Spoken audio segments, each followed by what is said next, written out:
You ask Tiger to solve. This deals with linear equations with one unknown. The final result is p equals -4. Let's solve it step by step.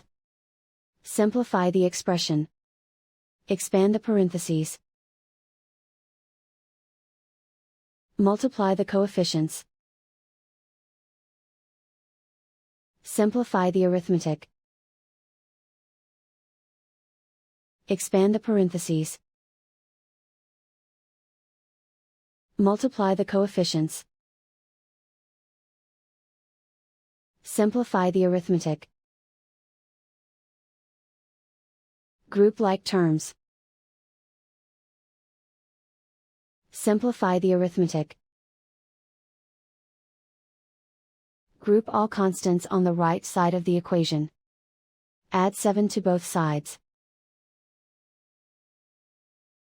Simplify the arithmetic.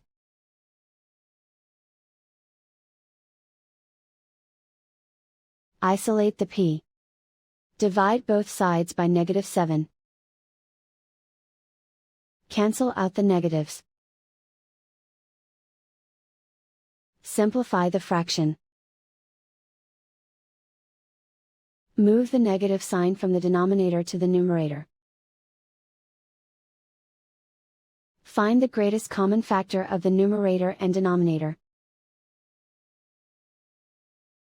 Factor out and cancel the greatest common factor. And so the final result is p equals -4.